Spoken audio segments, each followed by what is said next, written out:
I would like to acknowledge the traditional custodians of the many lands on which we meet today and pay my respects to elders past, present and emerging.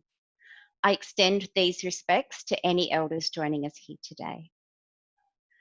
I also extend my respects to those with a lived experience of domestic violence and abuse who are joining us. We will be discussing Jess's book and the topic of domestic abuse and violence during the conversation. If at any time you feel unsafe or require support, please call 000 for an emergency, 1-800 for respect for the National DV support line, that is 1-800-737-732, or 1-800-656463 for the 24-hour local referral line. And we have popped those phone numbers in the chat bar for you. I'd just like to pause a moment before we commence, just to take a moment to remember those who've lost their life to domestic violence.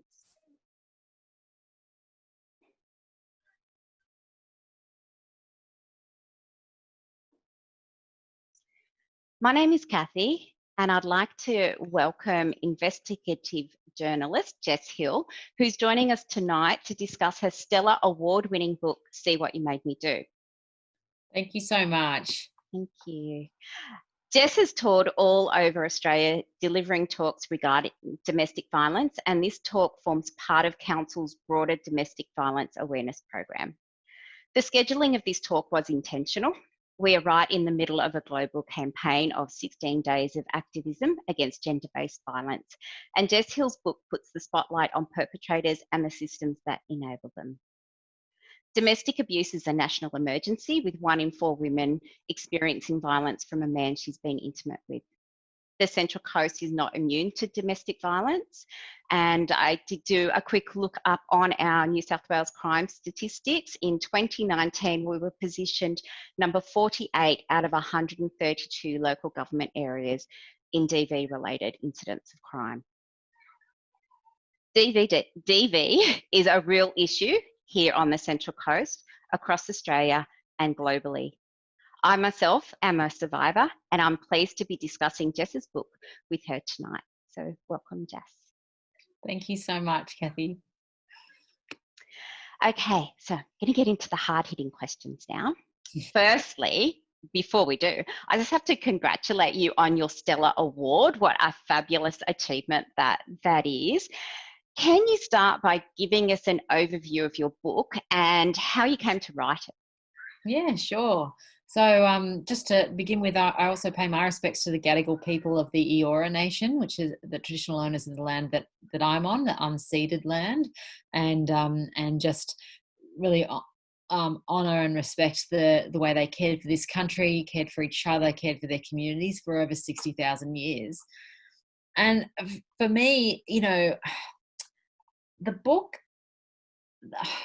really is a general audience look at the phenomenon of domestic abuse. And I say general audience because actually that sort of isolates it as one of the only books that's been written in this way since the shelters opened in the mid-70s.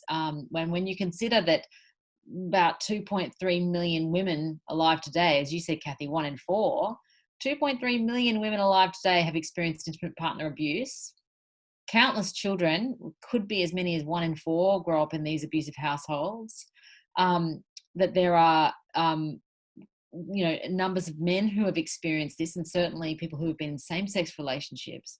You're talking about millions of people in Australia, and yet there had not been a book written for the general audience in decades. In fact, there's another book, No Visible Bruises, in the States, written by Rachel Louise Snyder.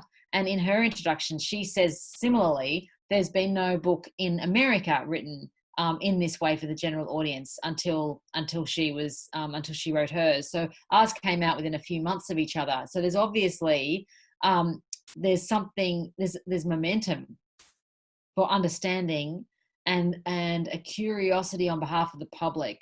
So my book really looks at what domestic abuse looks and feels like, with a very strong emphasis on coercive control, what it feels like what it feels like not only to be a victim survivor in the relationship, out of the relationship, but also to be a perpetrator of that abuse, how the systems respond or don't, the failure of so many of our systems to properly protect victim survivors, both kids and adults, and more importantly, the failure of our society to grant them independence.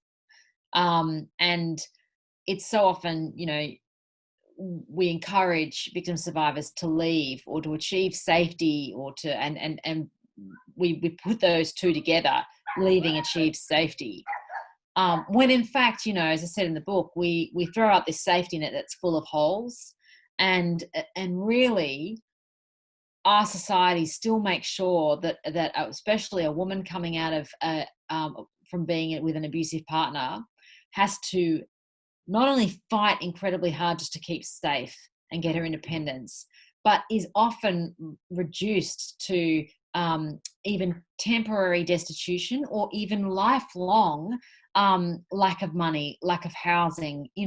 There are such heavy consequences for so many women who leave that shouldn't be the case. And so that's what I really look at in the book, is how do the police respond?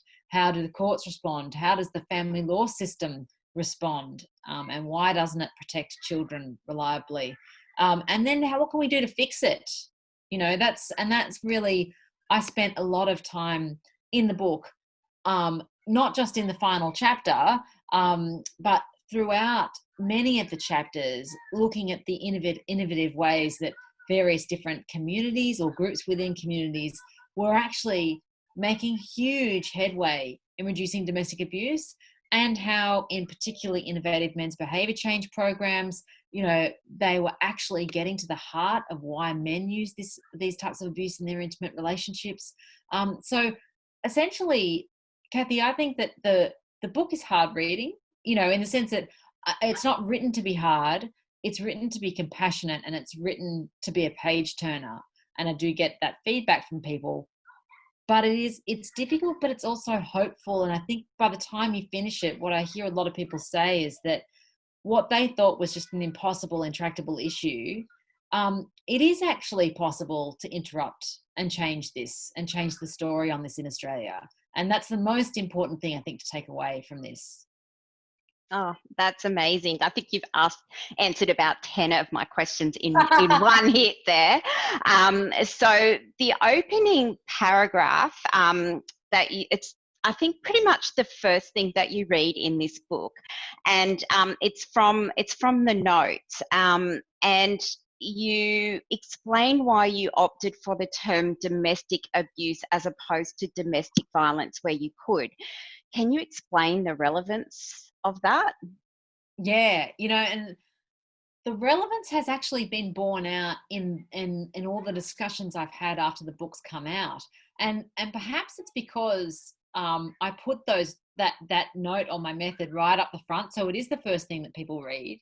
We were originally going to put it at the back, and I'm so glad we put it at the front, because it felt like a big and consequential thing for me to be choosing to use the term domestic abuse rather than domestic violence. And the reason I did it is because I read this article by Yasmin Khan, who's a community worker in Brisbane, who represents especially migrant women from the subcontinent. And she wrote an article in Women's Agenda, which I really recommend that you read. And it basically said that she would get women coming to her describing just the most horrific campaigns of control, degradation, and abuse, and then saying to her that it wasn't really domestic violence because he never hit me. And so, the worst that would happen to them in terms of a physical assault would be a cup of tea in the face or a pinch that was too hard, but more often than not anything that breached like a criminal standard for assault.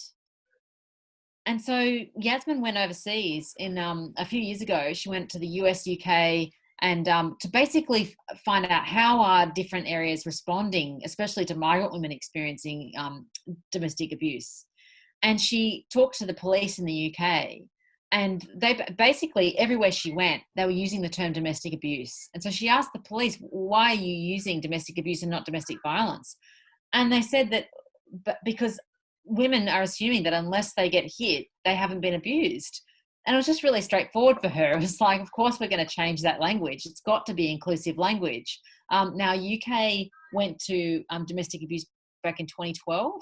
And subsequently, 3 years later, they criminalised coercive control, which is a system of abuse that may or may not include physical or sexual violence. And some of the most dangerous forms of coercive control don't have any physical violence in them at all. And Hannah Clark, the murder of Hannah Clark and her 3 children, is, I guess, the exemplar of that kind of coercive control, where there is little to no physical violence at all until there is a homicide. And I guess that for me, it became really obvious because, we don't call it child violence, we call it child abuse. And that's because what we classify in child abuse is neglect. We classify molestation. Neglect is the total absence of physical contact. And we can try to expand the term domestic violence to include non-violent behaviours, and we certainly have in the definition of what domestic violence is. But I just still see it as a barrier to victim survivors seeing themselves in that term. And for me, there should be no barriers. We will never have language that really properly captures what goes on in these relationships. Intimate terrorism is probably as visceral as I've heard to describe coercive control, but domestic violence doesn't do it. Domestic abuse doesn't quite do it. But in the end, the term itself basically just needs to be broad enough to include everyone who is experiencing these dangerous forms of abuse. And the significance of it is that when people talk to me afterwards about that decision, readers, politicians, magistrates, a lot of them say that by just changing that term in their head, it's quite immediate how it then suddenly includes all of these non-physical abuses, spiritual, psychological, emotional, but more generally the whole issue of coercive control. So it has like an immediate effect to change the term, and that's why I did it. Yeah, because violence in itself, the word is very narrow. It sort of implies physical violence. So when I was reading the book, one thing I noticed that you used a lot of was a tremendous amount of research, much of it primary. So how did you manage to do that research? What did it look like?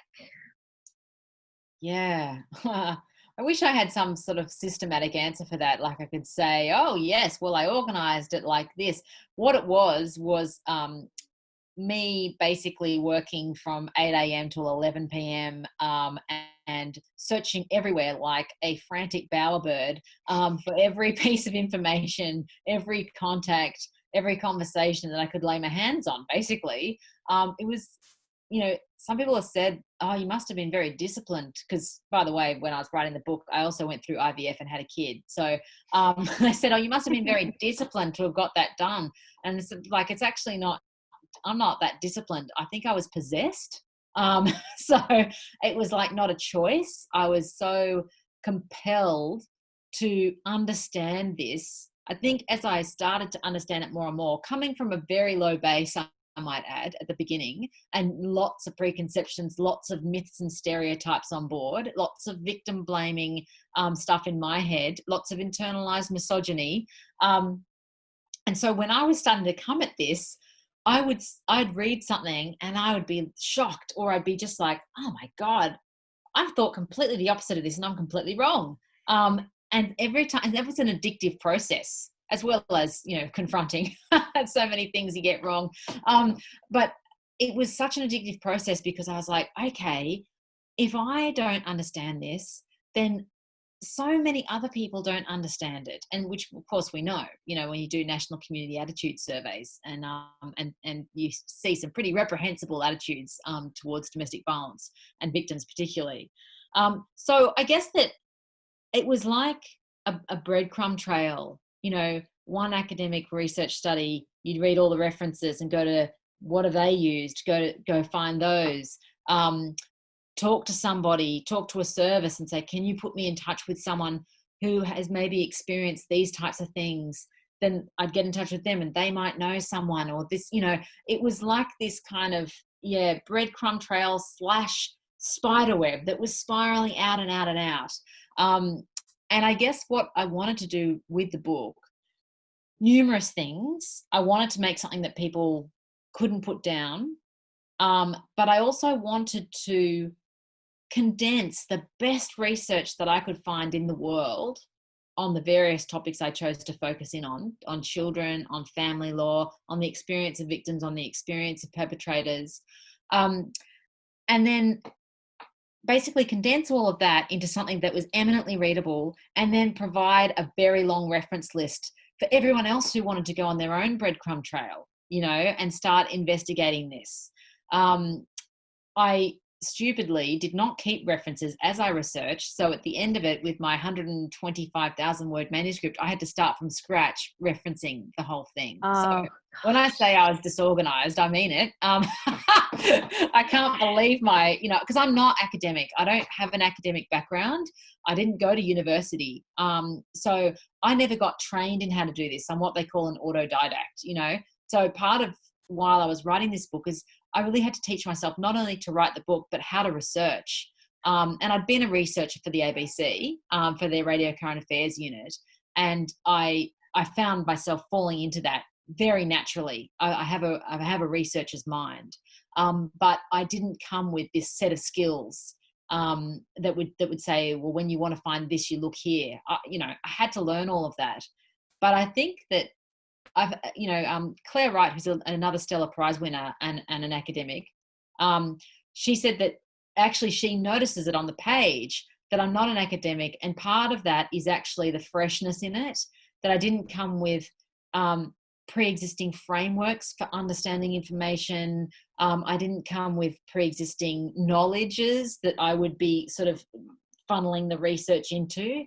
A lot of my research was conducted like inductively, where I'd start with a question, not start with an answer and try to prove that answer. I'd start with a question, like in the women's chapter, every chapter is a women's chapter, but in the chapter on women who use violence, my question at the beginning was at the Southport Specialist Domestic Violence Court, why do we have 25% of intervention orders being taken out by men against women? If everything that we say about men being the primary perpetrators of domestic violence, why is that the case? And I went there absolutely willing to have all my presupposed assumptions about gendered violence proven wrong. I thought, well, maybe there is something to this idea that women have been becoming more assertive and therefore more aggressive or violent in relationships. Maybe, who knows? There's lots of ways in which old understandings and old ways of coming at things ossify and don't get challenged, and then new evidence gets rejected. So I didn't want to do that again. I wanted to take it from that very baseline thing of I'm ready to be wrong again for the 100,000th time in this research process. And so I did that many, many, many times in the book. And I think coming at it with an utterly humble approach, I think is what makes it compelling, I hope. Yeah, it certainly is compelling, and you mentioned your chapters, and so I found the chapters were a really good summary of the issues that you've encountered with domestic violence in terms of how it's perceived, how you can treat it, the different facets of it. And I did have a question about that chapter, the women, when women use violence. We have come across in something I was reading about, we need to have a balanced view because women abuse men as well. And your chapter on when women use violence has helped me to clarify that sentiment, where it's coming from, and put it into perspective. Could you provide a brief overview for people on that? Sure. Yeah, well, I mean, if people are wondering what the answer was when I actually went up to Southport Court, it was really interesting to talk to the lawyers, but also to look at some of the other research that has been done on when women are respondents to an intervention order application, so meaning that they're the subject of the application. And the New South Wales Women's Legal Service, who represents a number of women who are responding to an application, found that when you had an application made against a woman, that was often for one-off incidents, much more often than it was for men, who were much more likely to have prolonged a pattern of behaviour that was provoking the intervention order. The other important part of that was that when there was a violent incident, there was a substantial percentage of those incidents where the injury was to the person's hand, the man's hand, and it was a scratch or a bite, and that is a classic injury that's received in defence of strangulation. The other thing that came up was that in breaches of protection orders, women were much more likely to commit a non-violent breach, like a phone call, an email, etc., and men were much more likely to commit a violent breach of an intervention order. And I got this from talking not just to the Women's Legal Service, but to criminal lawyers who were, who made their bread and butter on the same road as Southport Court. And I went and talked to quite a few of them. And it just sort of shows you that when you see statistics that are void of context, you should always be very careful about what you draw from that and what you ascertain based on those statistics. You could easily take that statistic and say, this proves there's been an increase in women using violence in their relationships, but it doesn't actually necessarily prove that. It proves a number of things, what I've just spoken about, but it proves, like, yes, in some of those cases, there was probably a man who was afraid of the female who had committed an act against them in some of those cases.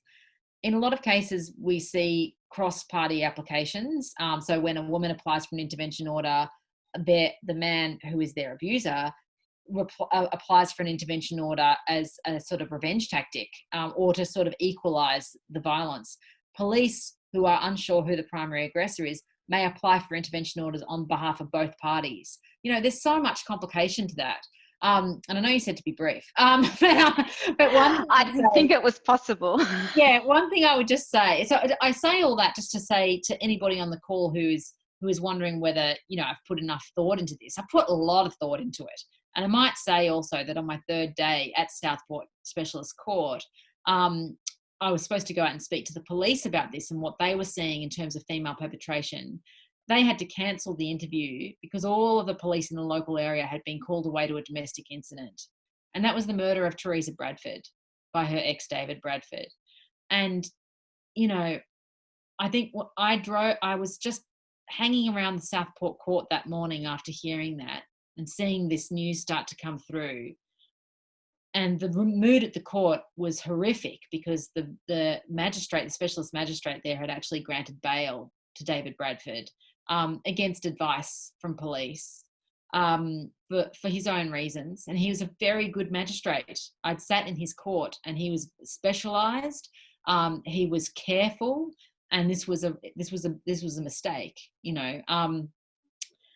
and the mood at the court was utterly despondent. It was so grim. And I just decided to get in my hire car and drive out to the crime scene. I don't know why. I don't even know what I was looking for. But I think on the way, part of me was really thinking, God, I've spent all this whole week, I've been looking at women's violence. And look at what, right in that very moment, look at what this is teaching us. Like, so absolutely. And I foreground the experience of a male domestic abuse victim right up the front of that chapter, because I don't believe that you should foreground this with caveats that, well, men experience but women experience it worse. Absolutely, you should explore what it is for men to go through this, what it is for men who are with someone who is abusive, who have children to that person, and who are afraid also that the family court will leave them, will end up granting access or custody to a person who is not safe. There are so many things that men who experience this go through, feelings of entrapment, etc. But what they don't go through, except for a very small minority, very, very vanishingly small, is the threat of homicide. And the reality is that when women kill their male partners, they are almost always victims of that man acting in violent retaliation or in self-defense, or just it's the only way they can possibly imagine ever being safe. And I think that lack of fear of homicide, the lack of evidence of a pattern of female perpetration of perpetrator homicide rather than victim homicide, means that the threat levels that men have to compute and calculate are far lower. And often in surveys, when you're looking at men who experience violence, you're seeing that it's much more unusual for them to be afraid. They can be deeply distressed and deeply traumatized, but it's a rarer male who is afraid of their female partner. Not all not all women who experience domestic abuse or coercive control are necessarily afraid of their partners. Sometimes they're really angry. Sometimes they're really annoyed. But by and large, that fear quotient is much higher. And certainly at the point of leaving, when it is the most dangerous time for a woman and their kids, there are so many women who are at threat of homicide. And the reason why we have domestic violence shelters is not just to accommodate women who may have nowhere to go. It's to accommodate women who are fleeing the threat of homicide with their children. And it's quite a high benchmark that a lot of women and children have to meet in order to get crisis accommodation in refuges in many cases. And we don't have refuges for men because men don't need secure housing and protection when they leave in almost all cases. They need support, no doubt, but they don't need shelters.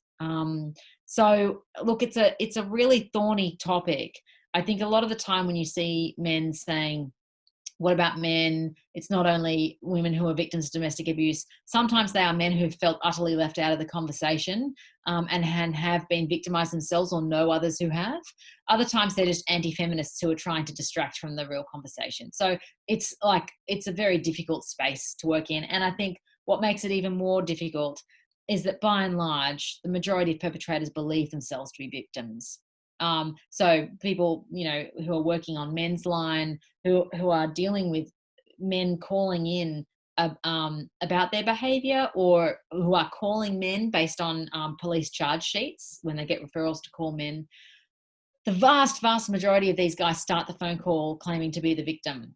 And it's only after sort of talking and conversation and drawing it out that they start to reveal that they are not in fact the victim, they're the perpetrator. So it's a very complex area. Mm-hmm. And it is like the whole, and I think that's why it's so daunting, is that there is just so many variables and so much stuff that goes on. And I just want to remind people that we do have the phone numbers for the helpline if you are feeling unsafe or need support, and totally understand if you need to take a break because the topic can be a little bit tricky. But the number is 000, obviously, for an emergency, and 1-800-RESPECT, which is 1-800-737-732 for the National DV support line, or 1-800 for the local 1-800-6564-63 for the local referral line. So I just wanted to make sure that because the topic is hard. And one of the questions that I wanted to ask you was, you mentioned victim blaming, and I think from my take of the book, that victim blame, we need to look at the narrative. You're sort of looking at how we describe stuff, and that's part of the abuse versus violence terminology. Now, in your book, and I don't know if you've got a copy there, but there was there was something that I was wondering if you could read, and it's the first paragraph of the introduction. I found it very powerful, and it is about sort of changing the perspective. So it's, yeah, just that literal first little bit of the introduction, that bit there. Sure. And this is really, you know, to put it in context, this was perhaps the first myth-busting moment that put me on the track to spend 5 years of my life utterly obsessed with this subject. It was an utterly paradigm-busting exchange. At the Office of Safe Steps, Victoria's 24/7 family violence helpline, the phones have gone quiet. I get nervous when they stop ringing, says one worker. It's a rare occurrence. At its busiest, Safe Steps receives a call every 3 minutes. Many women are repeat callers. On average, they will return to an abusive partner 7 times before leaving for good. You must get so frustrated when you think a woman's ready to leave and then she decides to go back, I say. No, replies one phone counsellor pointedly.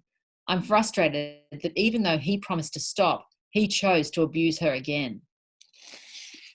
And I came out of that exchange. God love feminists and their hard lessons. You know, it's nice to have a kind and supportive conversations, but it's also good to have some hard truths delivered to you in a pointed fashion. And I came out of Safe Steps and I went and sat at the tram stop outside, and I felt ashamed. Not because I ventured a question like that. That's fine. Don't need to feel ashamed about not knowing, or, you know, or asking a question that might be silly in retrospect. I felt ashamed because I hadn't even thought about the abuser. I hadn't even given 1 minute's thought to why she might go back, or why she would not have left in the first place, you know, that was anything outside of her choices or her behavior. And I just thought, wow, you are a real dickhead. No, I didn't quite think that. But, you know, I really did. I felt like a bit of a dickhead, you know, for not thinking of that. Like, but it revealed also to me a sort of thinking, okay, well, I'm a reasonably smart person. Why did that not enter my head? Wow, that must be some pretty serious cultural programming that I've been subject to and that others have been subject to. And the perpetrator is invisible. And I've got to say, that's partly why when my friend Nikki Stevens suggested the title for the book, you know, at first, every time it was in a Facebook thread, you know, and we're all going back and forth with some frankly horrific titles that just glad never saw the light of day. But when this one came up, it started this whole sub thread of comments from people who had experienced domestic abuse as kids, as adults, and it was like suddenly opening up all this territory because it was the words of the perpetrator. And so instead of really, you know, making this a title that speaks to victims or speaks to the victim experience or comes from that perspective, putting the title as the words of the perpetrator right on the front cover, I hope just indicates how much we're making that visible, you know, and that was throughout the book when I was writing it, a political act for me. So every time Jackson Katz talks about this, that we say, you know, Mary was killed, and the act of putting John killed Mary in that sentence, actually making the perpetrator visible in that sentence, feels so unnatural and can actually make you feel queasy when you first start doing it, because we're so used to making the perpetrator invisible.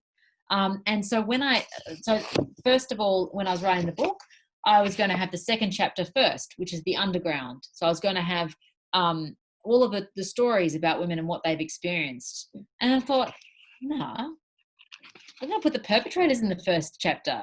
And that's why I put the Perpetrator's Handbook as the first chapter. Say, this is what they do.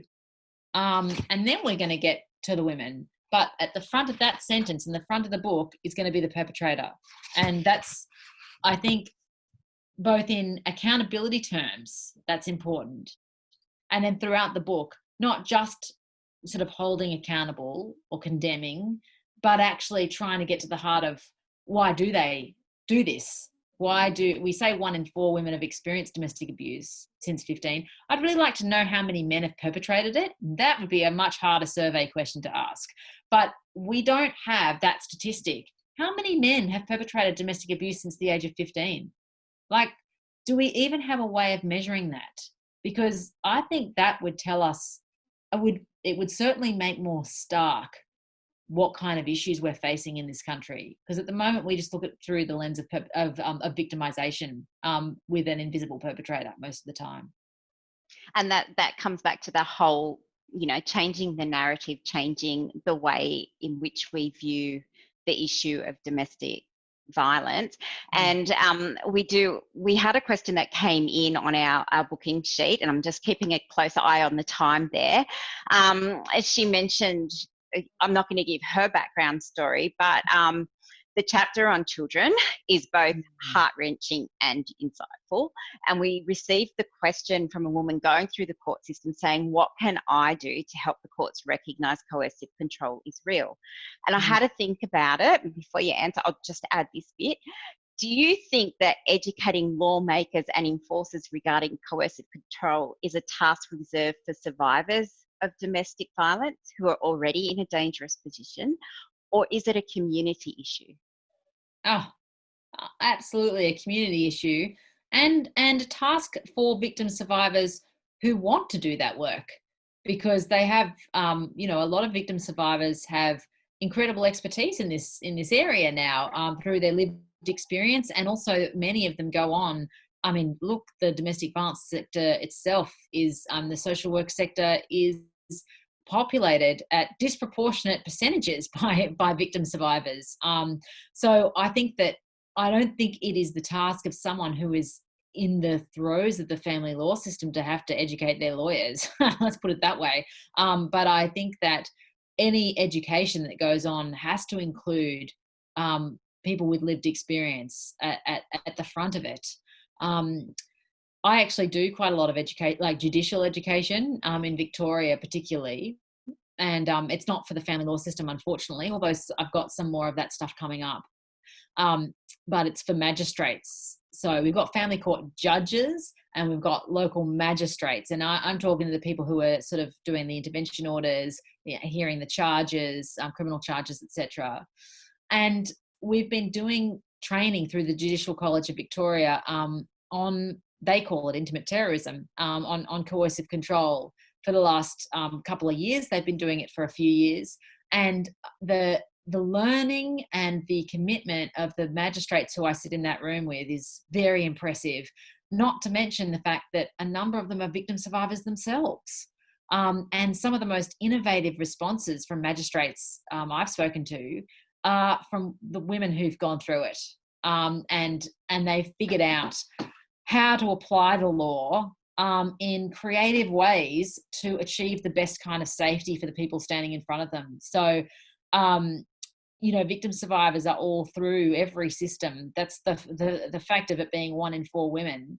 It's not just 1 in 4 women from particular backgrounds or areas. It's 1 in 4 women everywhere. I was saying to someone the other day, I was at a body shop event on homelessness, and there was it was like chock full of Instagram influencers. It was pretty strange. Anyway, but so there I am sitting, and everybody sort of looks glamorous and looks like they live charmed lives.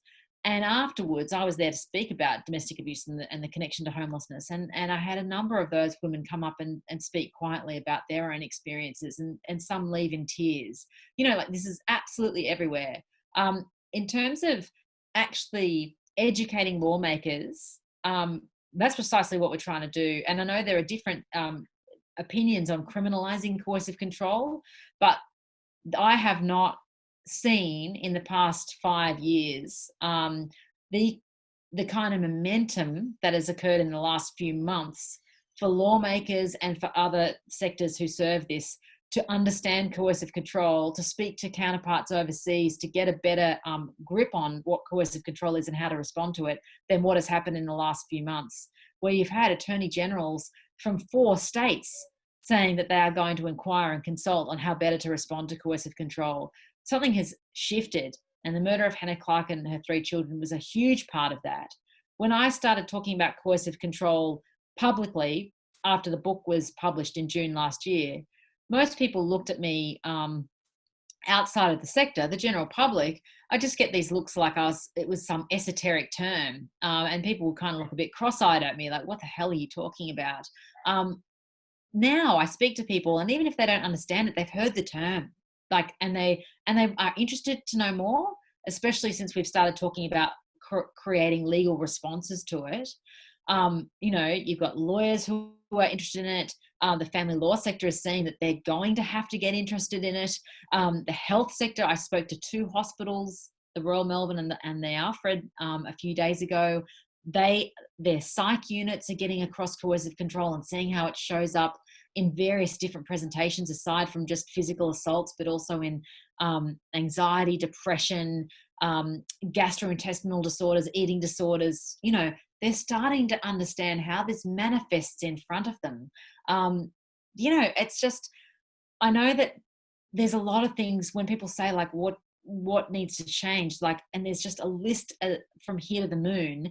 But I do see in this small amount of time that I've been working in this area that there have been significant shifts in understanding, and even some political will, not at the federal level, but at the state level. And certainly nowhere in the world have I seen anything like the response from Victoria, holding a Royal Commission into Family Violence, adopting all 228 recommendations, and investing $1.9 billion to start with in it. Is it perfect? No. Are there things missing? Absolutely. But they've also just committed to building $5.3 billion worth of social housing, and much of which will go to accommodating victim survivors of domestic abuse. So even though you can look around and feel depressed at the lack of action, you can also see these pockets that are incredibly promising. And that's, it's certainly got a good sense of hope that goes with that. We did have a question that came in also, is what can we do on the Central Coast to better prevent domestic violence occurring, and how to make sure there are enough safe places for families to go when it does happen? So it's a big question when you think about it. Yeah, it's a very big question. We've got how long? I know. We do have people from the services that are on the Central Coast. We do have a lot of them here, and I'm pretty sure they'd be able to tell us a lot more, because I think it's quite a big question. Well, I mean, I was saying to a magazine editor, Marie Claire, and a whole bunch of other women's magazines are running a campaign to criminalize coercive control, and she was asking me, what would you do if you could just like wave a magic wand right now? And my magic wand would be like open the purse strings of the federal and state governments and just create the freaking crisis accommodation and the housing. It literally is not a complex issue. It is literally just a matter of money. And there is actually a lot when it comes to preventing domestic abuse and family violence that is complex, that does require, paradigm shifts, like, potentially, I believe, changing from an incident-based approach to domestic abuse to a systems-based approach, which is understanding coercive control, and that you don't just investigate one incident, you investigate the whole relationship. That's a huge paradigm shift that requires massive implementation if it goes ahead. What does it require to build beds in refuges, or to build housing so that women and children aren't stuck in refuges and creating a backlog so that other women and children can't get in? You just put money into it. But interestingly, so Women's Community Shelters, which is a New South Wales based philanthropic organisation, they are, as far as I know, and I could be wrong, and anyone feel free to correct me if I am, but as far as I know, they are the only group, including government, who have built refuges since 2014, when the reforms that basically turned domestic violence shelters into generalised homelessness shelters occurred. And that happened, to a lot of domestic violence shelters. And they've done that purely on philanthropy, which shouldn't have to happen, but they've managed to do that. And I think they've built 5 or 6, maybe more now. Another group, Safe Haven, sort of works like a almost like an Airbnb for victim survivors. And essentially what they do is they sign up people and obviously vet them who have spare rooms in their house that they can offer to victim survivors for a period of 8 weeks or so as a temporary place of accommodation. And they've got over 300 rooms in various states, New South Wales, Queensland. So there are like various creative ways we can provide a stopgap. But it is, one of the first things that the government really did when it stepped in to respond to domestic violence back in the 70s, when we actually found a name for what it was that so many women were being subjected to by men, was they funded shelters. The first shelter, Elsie's in Glebe, was a squat that a bunch of feminists just occupied and just took over. And then they went to the government and just demanded to be funded. And unfortunately, since then, the people who run these shelters have to beg and plead and scrape for money every 12 months. Same with the court advocacy services. They have to beg and plead and scrape. So partly, what can you do in the Central Coast? You can look up organisations like Safe Haven, and if you're an individual with a spare room, maybe that's appropriate for you. I'm certainly interested to find out more about that model. It certainly seems to be quite successful. You could write a letter to your local state and your federal MP, because both state and federal have responsibilities in terms of funding for these sorts of things. In terms of preventing it, from even happening, obviously we need more sorts of programs in schools. But I think it's also about, really, it's very important for people to understand coercive control and to start talking about it openly. Because the more we talk about this openly and have events like this, the more we remove the shame and the stigma of being a victim survivor, the more that friends and family may feel equipped to support people they know who are going through this, which is it can be a very big task and onerous and emotional.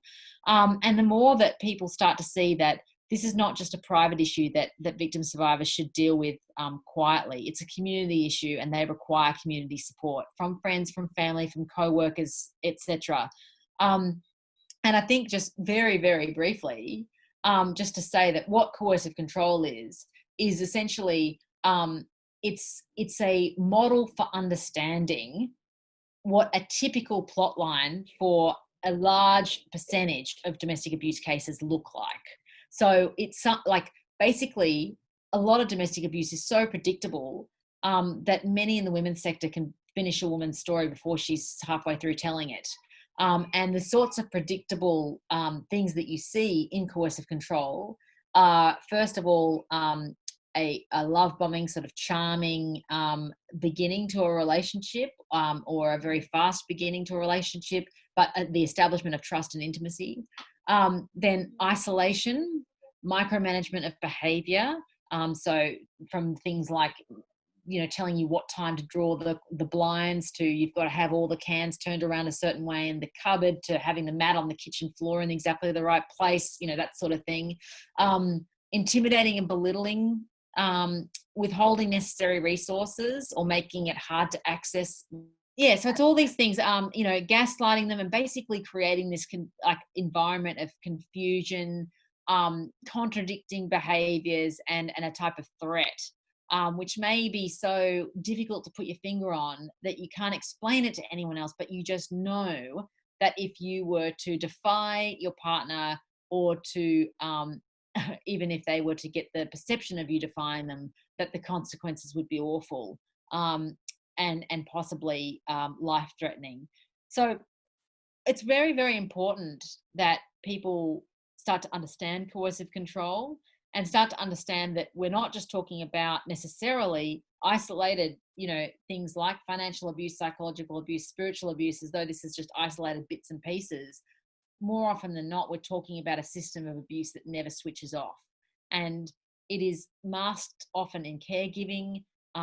It can look like someone who is just very protective of their partner, or someone who's jealous because they love them so much. or someone who just wants to know that they're safe, so they ring and text them all the time. That sort of thing can look like they're just being an attentive partner until it's a bit too attentive, until it's demanding that you respond within 3 or 4 minutes, otherwise there'll be consequences. So it can happen gradually, it can escalate suddenly, and it's really important for people to know that this is not just a form of abuse, it's a form of entrapment, and it's better understood almost as a form of hostage taking. And that's why it can be so difficult for women to leave, because it can feel like there is no way for them or their kids to be safe. When I was writing it, and I often had lots of different people in mind when I was writing it: police, magistrates, DV workers, victim survivors, perpetrators. But essentially, what I wanted it to be at the very minimum, I wanted it to be like a textbook, a very readable textbook for people who are dealing with this every day, and so that people who are new to this area wouldn't necessarily have to go off and read hundreds of papers and have to go and find all this stuff out, that they could at least start with something really comprehensive and then blossom out from there.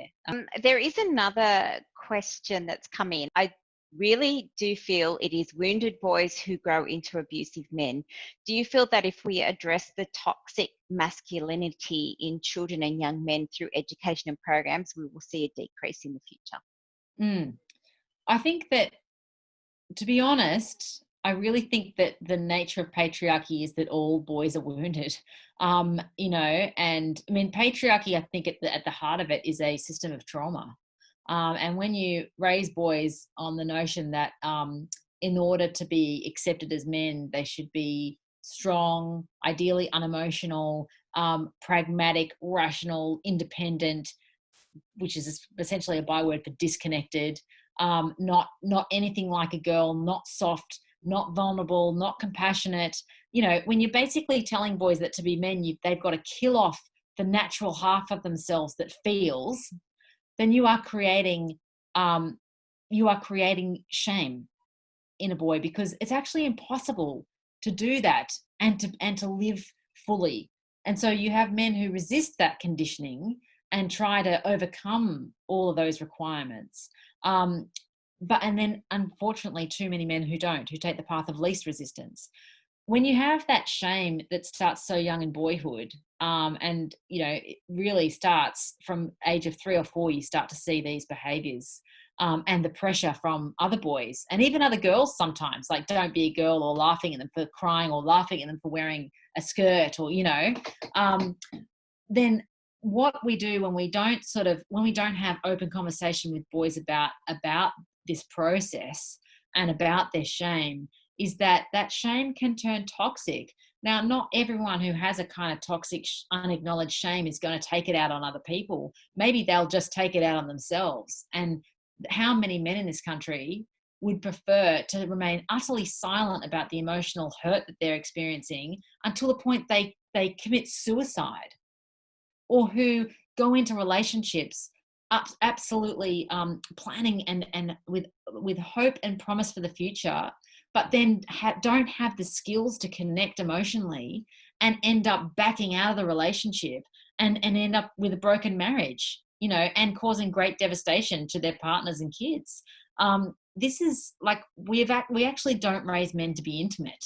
And those men who are really good at being intimate are doing it in resistance to the status quo. So I think it's a great question. I sort of look less at toxic masculinity and more at toxic shame. And the toxic masculinity element of it is the entitlement, and that feeling of entitlement to power. And it's sort of the trade-off that boys get. It's like, if you forego all of these natural parts of yourself, then you are entitled to power, entitled to respect, entitled to success. And so that entitlement aspect, coupled with this toxic shame and utterly unresolved emotional disembodiment, is a very dangerous cocktail. And intimate relationships are the places where that mask and that front gets stripped away, because modern intimacy demands of us so much vulnerability, so much honesty and rawness, and boys who have grown into men who don't know how to be that can feel very threatened and can feel like the only way that I can keep this person is to keep control of them, because they won't stay with me if they know the real me. I'm unlovable. This is the words of toxic shame in your head. I'm unloved, unlovable, unworthy. She'll want to go off and be with that other guy. So I just have to create this situation of entrapment. And I've heard perpetrators talk about that, And then there are the narcissistic sort of guys who measure high on the antisocial personality disorder register, who are just really dangerous, just love having someone to control, but they're products of a similar system or the same system. So I guess that, in addressing shame in young boys and getting them to speak openly about it and addressing the harm that patriarchy does and trying to give boys a space to talk about that and the hurt that they feel around that is one way of coming at this and making it visible. And I think that that's a good start. Definitely. And it was actually one of my questions, and I can't believe how quickly this hour has gone. But there was a really lovely quote, because when we think of domestic violence and domestic abuse, it's not a thing that just happens to the woman. It's a family issue, and it's a male issue as well. And your quote, I'm going to quote you from page 155, domestic abuse is first and foremost a tragedy for the victim, but it is also a tragedy for the perpetrator. Most abusive men were once tender little boys, vulnerable and shy, who just wanted to love and be loved. That boy didn't dream about abusing women when he grew up. He didn't dream about being a violent father. And yet so many boys grow up to do both. Like I mentioned before, we've got a lot of support workers in the DV sector here tonight, and I want to thank you guys all for coming and supporting this. It's and supporting our community. So they help navigate the grief and trauma of abuse and provide support, which is just fabulous. But just when you were doing your work, and it is in the final chapter, there's two in particular innovative methods for tackling the DV issues. The one was High Point and Burke. And I just liked the way that it was worded. So in a quick couple of... Yeah, sure. I'll quickly sum it up. Essentially, they are community-led, community-run initiatives, focused deterrence, and justice reinvestment. Focused deterrence in High Point, North Carolina, and justice reinvestment in Burke, Outback, New South Wales. And people who want to know more about the work in Burke can go to Just Reinvest, and they've got case studies on the website and more information on that. And of course, it's talked about quite extensively in the book. And essentially, what both do is bring both compassion and help for the perpetrator and, of course, for the victim survivor, but a no-nonsense approach to what happens if the perpetrator chooses not to accept help and stop their offending. And the reason it works is because it brings in every part of the sector who is responding to this crisis, be it the domestic violence sector, be it police, the judiciary, drug and alcohol, mental health, and it brings them together for regular meetings to casework what's gone on in the days or even just the 24 hours previous. And it treats a call out or a report to a frontline service as an opportunity to intervene and help that family. So when in Burke, for example, police who are working very closely with this community sector, with this community group, when they would get a call out, they wouldn't just go out and see if an offence had been committed or if an intervention order needed to be carried out. They'd go out with someone from the community who could speak to what was going on in that household, whether it be someone who was a popular person within community or a community leader, like they did with one man who was an alcoholic, and there were call outs happening, so regularly. They brought out this guy from the community to come and talk to him. And they said, look, it used to be that that you could do this and no one bat an eyelid. But we know that you're belting auntie and it's not on anymore. And we're not going to wait for her to report it next time. We're going to have friends and family watching. But we also know that you're going through a lot. You're carrying a lot of trauma, a lot of grief, and basically slowly started talking to him about getting him into a men's group, getting him into not a men's behavior change group, but a men's circle, and into therapy and addressing his alcoholism. And instead of police just going in and bringing down the law, although where they need to do that, they do, they went in with help and support, because what they were interested in was solving it, not just, getting charges or taking it to court. So in focus deterrence and justice reinvestment, that's what they did. And it's about breaking down the silos, which are expensive and ineffective. It's about getting the data on exactly what is happening in the community. Who are the serial perpetrators? Why are they doing it? Is there any way to interrupt it? And getting a very strong deterrent from the justice system, getting them all united in how to respond to this, so that you don't have perpetrators just continuously slipping through loopholes and slipping through the cracks, and having a lot of support there where there is support for the perpetrator, extensive consultation and support with the victim survivor. Thank you.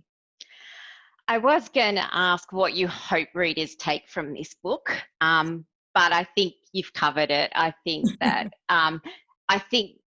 and correct me if I'm wrong, opening the discussion is probably a primary part of all of it. And I'd just like to thank you so much. I could talk for hours, but I did say we'd finish at 7:30, and we do have dinner and stuff like that to go to. But for anyone who's interested in reading Jess's book, we do have copies of it in the library, so I'll return mine, so it will be available shortly for you guys. If you do wish to purchase it and use it as your own little resource, or to give it to someone that you care about who you think might be interested, please just consider supporting the independent booksellers that we have here on the Central Coast, who are so supportive of our program. And I just ask you all to, it's a tough topic, even with people who deal with this every day. Please remember to take care for yourself, of yourself, and remember, if you're feeling unsafe, or if this has raised any issues with you, make sure you get some support. 000 for an emergency, 1-800-RESPECT, 1-800-737-732 if you need some support there. And our local referral line is 1-800-65-6463. And I would just like to say a majorly big thank you, Jess. It's been absolutely amazing, and we wish you well with the rest of the 16 days of global activism events. Thank you so much, Kathy, and thank you all for staying on the line. Beautiful to see all your faces. Oh, it's lovely. Thank you so much, and thank you, everybody. Take care. Bye. Bye. Thank you.